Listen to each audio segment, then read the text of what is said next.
Right now, all around us, more than 600 million people are living and dying in extreme poverty. They have little to no hope, healthy living conditions, medical care, education, and most importantly, the gospel message. More than half of them are widows, orphans, and handicapped. Millions have been displaced by natural disasters, unstable governments, war, and devastating economic conditions. So many of them have the capacity and potential to permanently rid themselves of extreme poverty, but they lack the belief, knowledge, and training to do so.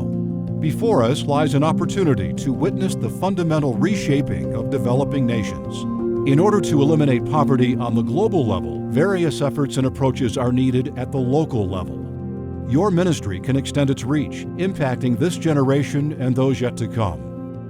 World Challenge, it was started about 40 years ago, and it is a missions organization. We help particularly with the poorest of the poor around the world in developing countries to help see them come out of poverty. So if there's a tsunami, an earthquake, a region of the world where there was a famine, so we bring food supplies, we bring medical supplies. It was that emergency thing. But at the same time, it got in my heart, probably 15 years ago, is there something we can do instead of putting a Band-Aid on the problem to actually solve the problem?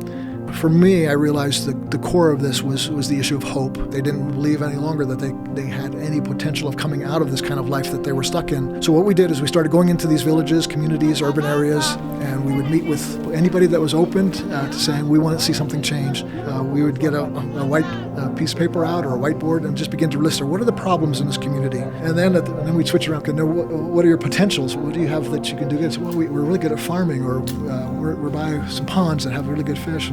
So you have all these resources, and what we would do then is begin to say, okay, well, you'll never use those resources to address these problems as long as you have this issue in your heart, the issue of hopelessness and despair, lack of belief that God's called you to do something great with your life, that you can make a change, you can live a different life.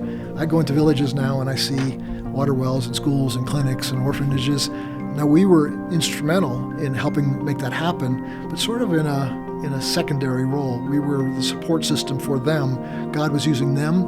The end of the story is they show us, look at the school we built, look at this water well we just built.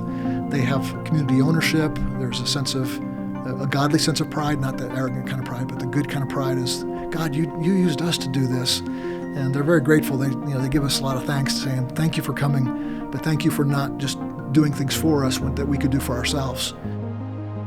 Biblical holism looks to not just satisfy the immediate needs of those trapped in perpetual poverty, but to touch, improve, and enrich all aspects of life. When individuals in a community have genuine hope, families and entire villages are healthier, wealthier, and stronger. When villages are thriving, entire regions can begin healing from the cancer of hopelessness, and in the process, restore nations.